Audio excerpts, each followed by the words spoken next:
RTS 방송을 시청하고 계신 시청자 여러분 안녕하십니까. 오늘이 어버이날이죠. 맞나요? 전 태어나서 한갑자를 살면서 처음으로 제가 카네이션을 한번 사갖고 저희 아버지한테 갖다 드리려고 마음을 먹고 딱 갔는데 우선 너무 비싸. 깜짝 놀랐어요. 나는 한 500원이면 산 줄 알았는데 그 색종이로도 그건 못 산다 그러면 색종이로 만든 것도 깜짝 놀라서 그러고 있는데 갑자기 전화가 왔어요. 그 아버지한테, 저희 아버지한테 그러시니 야 이따 2시쯤 물 수 있냐? 그래서 왜요? 니네 애들 다 온대. 근데 제가 왜 가요? 같이 얘기 좀 하게 해서 저 오늘 일 있어요. 그리고 도망을 나왔어요.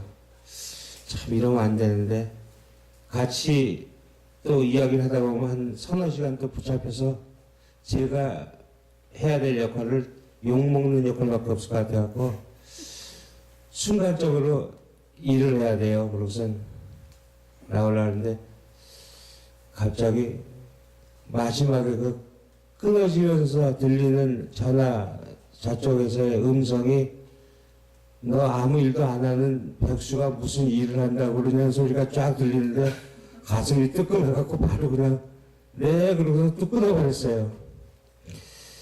그래 가만히 생각했어요. 야 이런 놈이 뭔 순간적인 눈 가리고 아웅한다고 그거 돈 몇 푼 줘갖고 카네이션을 주고선 그렇게 부모님을 찾아가려고 그랬을까 하는 생각이 갑자기 들어서 아무도 그 사실을 모른다고 저 혼자서 그냥 어딘가에 숨어버리고 싶었던 그런 마음이 확 들더라고요.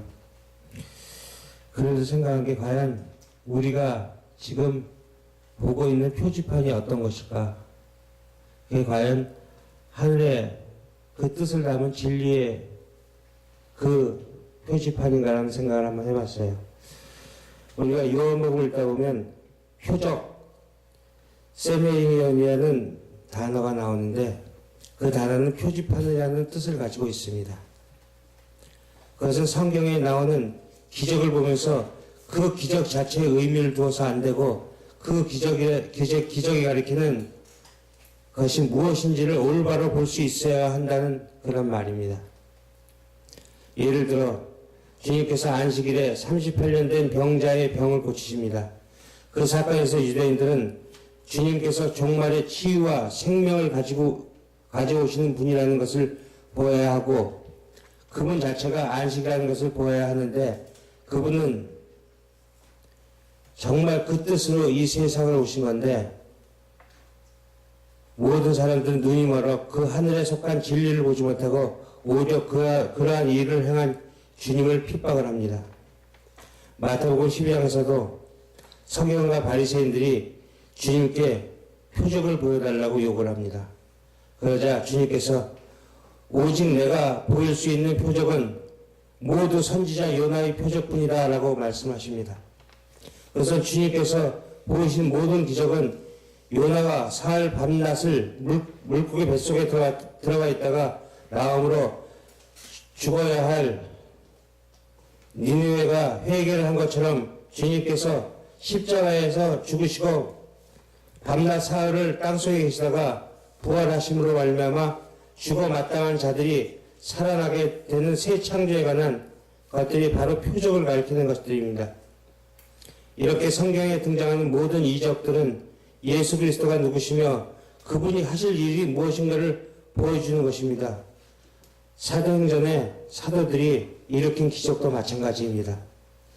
다른 거짓 사도들과 비교해서 그들이 바로 진짜 사도들이라는 것을 보여주는 것임과 동시에 그 사도들이 입으로 전해지는 복음으로 말미암아 새 생명의 탄생이 어떤 것인가를 보여주는 것이 바로 사도들을 통해 보여주는 표적인 것입니다. 그런데 오늘날에는 성령이 오시고 성경이 완성되었기 때문에 더 이상 기적이 필요가 없습니다. 예수님 당시나 초대교회 때 기적이 필요했던 이유는 예수 그리스도가 누구시며 예수 그리스도의 하실 일이 무엇인가를 일목요연하게 성경에 주는 책도 없었고 이해시켜줄 사람도 없었습니다. 그런데 이제는 예수 그리스도가 누구시며 그분이 하실 일이 무엇인지를 이렇게 일목요연하게 설명해주는 성경이 완성되었고 그것을 이해시켜 주시는 성령 하나님께서 직접 우리 안에 내주하시기 때문에 이제는 기적이 필요 없게 된 것입니다. 그래서 이제는 기적으로 이 그리스도의 복음을 설명할 필요가 없어진 것입니다. 그런데 오늘날 예수를 믿는다고 하는 신자들이 주님의 이름을 부르고 욕을 합니다. 주님의 힘을, 기적을 보여달라고 기도하고 있습니다. 내 비전과 꿈을 이루어주시면 세상이 그것을 보고 주님이 살아계심을 인정할 것이라고 그렇게 하는 것입니다. 내 비전과 꿈을 이루어주는 세상이 그것을 보고 주님이 살아계심을 그렇게 인정할 것이라고 생각들 하는 것입니다. 오늘날 예배당에서 드려지는 기도의 모든 내용들이 다 이런 것들 아니겠습니까? 그런데 이런 요구를 마귀가 주님에게 똑같이 요구했습니다. 예수께서 광야에서 40일 금식하신 후에 성령께서 주님을 마귀에게 이끌고 하십니다. 그때 마귀가 똑같은 요구를 합니다. 내 힘으로 보여봐. 너를 증명해봐. 그래야 사람들이 너를 메시아로 믿어줄 거야라고 했습니다. 그런데 주님께서는 그렇게 하지 않았습니다. 왜냐하면 주님께서는 자신을 증명하기 위해 우리에게 오신 분이 아니기 때문입니다. 자신의 능력을 자랑하기 위해 이 땅에 오신 분이 아니기 때문입니다. 우리가 필요한 것이나 우리의 소원을 기적처럼 이루어주시기 위해서 오신 분이 아니란 말입니다. 그래서 가나의 혼인잔치에서 주님은 물로 포도주를 만들어서 너를 증명해보라는 마리아의 요구에 여자여 나와 무슨 상관이 있나이까 라고 말씀하신 것입니다. 만일 여러분도 예수를 믿는 이유가 주님으로부터 자신의 인생에 축복의 포도주를 얻어내려는 것이라고 믿고 있는 사람이 있다면 주님께서는 마리아에게 하신 것과 똑같은 대답을 하실 것입니다. 내가 너와 무슨 상관이 있느냐? 그 사람은 주님과 아무 상관도 없는 사람입니다. 주님은 세상에 죄 때문에 오신 분이지 우리의 소원을 들어주시기 위해 기적을 일으키시러 오신 분이 아닙니다. 주님은 십자가에서 우리의 죄를 도말하셨고 그럼에도 불구하고 여전히 우리 안에 남아있는 죄의 오염 그리고 부패성을 우리의 신앙생활을 통해 씻어내고 계신 것입니다. 그런데 인간들은 하나같이 다 그 주님에게 이 땅에서 주님의 힘을 보여달라고 기적을 일으켜달라고 아우성들을 치고 있습니다. 예수를 믿는다고 하는 사람들의 인생의 목적이 오로지 하나님을 이용해 자신의 인생의 행복을 구하는 것이라면 그 행복이 채워졌을 때 그 사람에게 과연 더 이상 주님이 필요할까요? 아닙니다. 그들은 자신의 요구가 채워지면 언제든지 주님을 버릴 자들입니다. 그들이 주님을 계속 부르고 있는 것은 인간의 탐욕이 끝이 없기 때문에 끝까지 자신의 삶의 행복을 위해서 예수의 이름을 부르고 있는 것일 뿐이지 그들은 자신의 죄를 사하여 주시고 하나님의 자녀로 양육시켜 가시는 그리스도가 필요한 사람들이 아닌 것입니다. 그래서 그렇게 힘을 추구하는 자칭 그리스도인들이 자기의 삶에 물질이 채워지고 편안한 삶이 찾아오면 주님을 잡고 자신의 삶 속에서 밀어내는 것입니다. 지금 바로 저와 여러분들의 모습입니다. 오늘날 한국교회는 모두 그 기적에 목이 말라 있습니다. 기적은 십자가와 부활의 기적밖에는 더 이상 보여줄 것이 없는데도 말입니다. 그래서 예배당에 가면 기쁨이 없고 형식적인 엄숙과 경건만이 가득합니다. 기쁨이 왜 없는 것입니까? 자신이 필요한 것을 얻어내야 하기 때문입니다. 그래서 예배당에 가면 무조건 엄숙해야 하고 경건해야 하고 조용해야 하고 반듯해야 한다는 그런 것들이 습관처럼 되어버렸습니다. 어떤 목사님들은 또 그러더라고. 아이들이 한 4살, 5살 된 아이들이 무엇을 알겠습니까? 그 아이들이 막 뛰어다니다가 어쩌다가 강대상 위에 좀 올라가서 막 뛰어놀았어. 난리가 나요. 심지어 어떤 목사님들은 그걸 지성소라고 얘기를 해요. 강대상을. 그러면 그 목사님은 정말 흠없고 깨끗한 그런 양이었었겠네요. 안 죽었으니까. 발목에 어떻게 방울에 달고 올라가시지? 참 재미난 세상에 살고 있어요.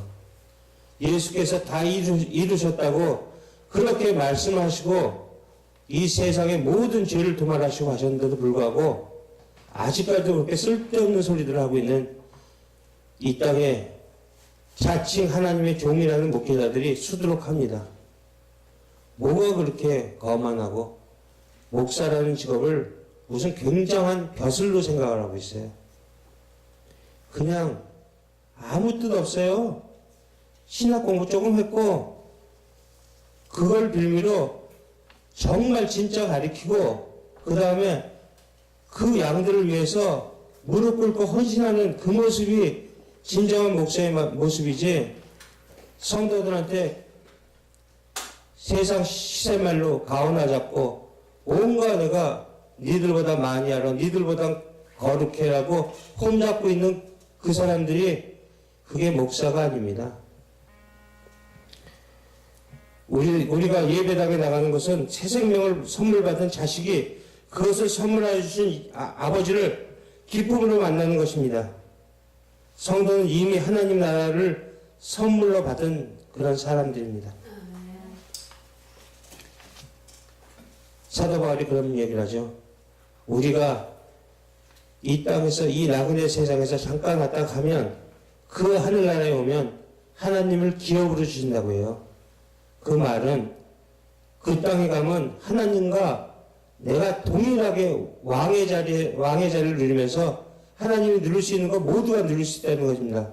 근데 왜들 그렇게 그때 되면 다 주시겠다는데 뭐가 그렇게 급해서 먼저 좀 땡겨주세요. 나 좀 써야 되니까, 이 땅에 써야 되니까 먼저 좀 땡겨주세요. 왜 이렇게 졸라대냐고요. 제가 언젠가도 이런 말씀 드린 적이 있을 거예요. 그러면 육신의 아버지도 돌아가셔야 저희가 그 재산을 써요. 근데 하나님한테 그 돈 달라고 그러는 거는 제발 아버지 죽으세요. 나 그 돈 써야 되니까 아버지 죽든 말든 나는 몰라요 라고 하는 얘기랑 똑같잖아요. 그게 지금 우리가 하나님을 믿는 데는 우리 자신들이 하는 기도들이에요. 아버지 빨리 죽으라고. 제발 좀 정신들을 좀 차리십시오. 자신에게 엄청난 것이 주어져 있는데도 알지 못하고 아무짝에도 쓸모없는 쓰레기들을 얻어내기 위해 소리를 질러가며 눈물을 흘러가며 오늘도 주세요 주세요라고 기도하고 있는 것입니다. 마귀가 주님께 구했던 것들을 똑같이 외치고 있는 것입니다. 인간의 욕망이라는 것이 까미의 길에서 나오는 시지푸스의 삶 같은 것입니다. 저 꼭대기만 올라가면 내 욕망이 채워질 것 같아 열심히 바위를 굴려서 올라가 보지만 그 꼭대기에 올라가자마자 욕망의 바위는 다시 아래로 굴러 떨어집니다. 기쁨과 만족이 금방 사라진다는 뜻입니다. 그런데 죄인된 인간들은 또 죽을 힘을 다해서 산 꼭대기를 향해 기어 올라갑니다. 이 욕망을 오늘날 예배당에서 신자들이 하고 있는 것입니다. 하나님을 그 욕망을 채우기 위한 도움이라 생각하고 그렇게 쓰고 있는 것입니다. 그래서 하나님을 믿으면서도 기쁨이 지속되지 않는 것은 자신의 요구가 들어질 때 잠깐 만족하는 것 외에는 더 이상은 없습니다. 지금 시청자 여러분 어딜 바라보고 계십니까? 지금 바라보고 있는 것이 여전히 눈에 보이는 현상 수준인 이 세상의 행복과 가치를 바라보고 있다면, 또 그것을 구하고 있다면 여러분은 하나님과 아무 상관이 없는 사람들입니다. 성경은 끊임없이 말합니다. 땅을 통해 하늘을 바라보라고 말입니다. 자신이 얼마나 값진 보물을 선물 받았는지 제발 좀 알고 계시길 바라겠습니다. 가슴으로 느끼기 바라겠습니다. 그 사실을 아는 사람이 이 세상에서 더욱 구할 것이 없다는 사실을 알게 되는 것입니다. 그것을 성경은 성령을 통해 믿음으로 알게 하시고 느끼게 하시는데 여전히 아직도 눈에 보이는 병고침이나 기적이나 쫓아다니면서 다 불타버릴 허망한 것들을 쫓고 계신다면 여러분은 그 진정한 진리의 믿음이 없는 사람들입니다. 눈에 보이는 것을 믿는 것이 어찌 믿음이겠습니까? 보이지 않는 것을 믿어지게 만드는 것이 복음의 힘입니다. 그러니 보이는 것을 쫓는 사람들은 믿음이 없는 것입니다. 보이는 현상을 인식하는 것일 뿐입니다. 예수님은 우리의 죄 때문에 오셨습니다. 아버지의 뜻을 이루기 위해서 오셨단 말입니다. 여러분들 제발 착각들 하지 마십시오. 그 아버지의 사랑이 우리에게 어떻게 더 덮쳐오는가를 정말 똑바로 성찰하시고 바라보시기 바랍니다. 여러분들 그거 안 하면 영원한 사망입니다. 진정으로 그 하늘의 표지판을 제대로 보시고 그 하늘의 진리를 가슴에 품으시고 그 영생의 그 길로 아버지의 나라로 언제든지 환한 웃음으로 달려갈 수 있는 그 실력자가 되시기를 주 예수 그리스도의 이름으로 간절히 축원드립니다. 감사합니다.